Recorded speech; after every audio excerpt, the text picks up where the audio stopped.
that we are afraid that surrendering to the love that God is, surrendering our illusions to the love that God is, we're so afraid we're going to lose. We're afraid it's going to cost us something that we dearly love. And so what it tells me is we love our problems. We love our drama. We love our lack. We love our victim. We love our sickness. We love our sin. We love our death. We love our opinions. Because we're terrified that we're going to lose them. You know, we walk up these steps, and there's a few of us here who really want to, but many of us, me included some days, are thinking, how little can I compromise to get the best that God has to offer? Really, how little of my thinking do I have to sacrifice? How little of my victim, my being right, my being special, do I really have to sacrifice in order to be at peace today? To experience this good stuff that we talk about here every week. How little of it? And when I'm aware of that, I become willing to surrender more of it. And then that's when the irritation I notice sets in, crankiness. Sometimes I get a good cold. You know, I say anything to resist. Oh no, not surrendering my ego to the love that God is. And the insane part of it is, another insane part of it is, I haven't tried the full surrendering to know the difference. I'm afraid of losing the misery that I know. To step into the joy that I do not know, but I've had glimpses of. What am I going to do with all that joy? What am I going to do with all that prosperity? And prosperity, remember, is the confidence of God. That's what your prosperity is. It's the confidence, the assurance that everything, my good is here now. So I expect and I accept is on a momentary basis. It's in this moment that I expect my good. It's not for Wednesday. It's not Wednesday I'm expecting my good. It's today, now. This moment I'm expecting my good. And when I say that, what I'm expecting is to surrender to it. And then accept it. So I expect to see it according to my willingness. There's the catch. In case you weren't aware, there is a catch in here. Your good is here. You're only going to see it according to your willingness. Everything we are experiencing is according to our willingness. We can't experience it. That's part of the law. Now, let's remember something, because some people will say, you mean I'm willing to experience this? You have defined this. Take your definition away from this, and this is no big deal. Whatever this is, if I don't have a definition for it, then it's not a problem, is it? If I don't think this is bad, I don't have to worry about it. And if I'm not worried about calling it, and if I'm not attached to calling it fabulous, then I don't have to worry about losing it. If this is my good, this is even more of my good. And this is the way that I'm willing to experience it now. Now, it's like this morning, I've finally taken down the Christmas tree, and it's another big artificial thing. And I thought, let's carry all three pieces upstairs, because it'll be easier than dragging the whole thing upstairs before we get it to the attic. And I turned the bottom part upside down. Don't you know, one of the tricks clunked in my head. Well, suddenly God's last name was Dammit for a moment.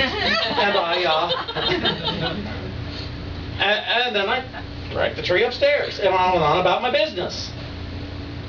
But it's, you know, I had my sensation. I tried to slough it off with a swear word. But then I had to go on about my business and say, okay, I expect and I accept. Because I do try to practice what I preach. I think it's nice. If I come in here with some experience at what I'm talking about. But I have experience, and I guess you do too, of accepting and rejecting it. Am I correct? You know, by moment by moment. Someday it's like, oh, that's what Sean's talking about. Of course, that's what I always thought too. And then there's the other ones, oh, I don't want to hear that today. I don't want to hear that thing that Sean says today. I marvel at how many people who don't feel well don't come to church, don't come to classes. They don't come to a healing class on the days they don't feel well, on the days they're not happy. I'm confused about this. I've had more healings in a Sunday morning service and in a Thursday morning class or a Wednesday evening class.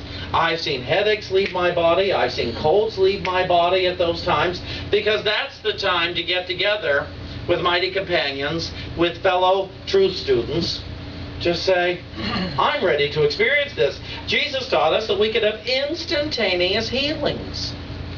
Instantaneous. That means now. Are we clear on that? An instantaneous healing is now, and many people have them. I like being one of them. Do you want to be one of them? Is that a desire of yours? See, why not go ahead and be the one who proves all of this true? I expect and I accept that I am the one to prove these principles true. I expect and I accept that I am the one to prove prosperity is true. I expect and I accept that I'm the one to prove that health and perpetual health is true. I accept and I expect and I accept to prove that I am the one to prove that harmony is possible and true. I expect and I accept that I am the one to prove the teachings of Jesus true. The teachings of God true. I expect and I accept that I am the one to do it now. And I'm to do it as I am guided. Not as they are guided. I'm not supposed to do it the way Lisa's supposed to do it, or Kenneth or Scott. I'm supposed to do it the way I'm supposed to do it. I used to worry about being a preacher. I thought, well, I can't be Eric Butterworth. I can't be Paul. I can't be these other people. I can't be Carlos. And then I heard the voice say, you're not supposed to be. We already have one of those, each of those. You're supposed to be Sean. And it's not bad being Sean, let me tell you. It's pretty good to be Sean. And I remember days when I thought it was awful to be Sean. Being Sean was one of the worst things ever. Oh man, it was hard to be Sean. I bet it's been hard to be some of you some days, huh? You have your days where it's just hard to be you. It's like very confusing. Why am I me? Why am I me? Last night, kind of spent the night, and I put a video on from when I was 22 years old in a production of The Diary of Anne Frank. Complete with a Pittsburgh accent. And I was so pleased. I didn't dislike that guy. I thought I'd be embarrassed. I thought I'd cringe at him because... And I watched him and I liked him. But he was cute looking. Oh, he's adorable. He's adorable. But I watched me on the stage from back then. Now, I don't really know him, because it was a whole different personality then. But I liked him, and I thought, what a relief that I don't have to look back and hate my old self. Like I used to be afraid I might. And you look at some old pictures, and you think, those memories come up. And so obviously my past thoughts are changing. They're shifting. I'm not so preoccupied with past thoughts. I'm becoming occupied with current thoughts, momentary thoughts. So right now is a perfect moment to expect and accept the good that is yours to experience. Right now is the perfect time to expect and accept that this is the good that you're experiencing. If you feel otherwise, you need to ask Spirit to redefine it for you, because your definitions are inaccurate.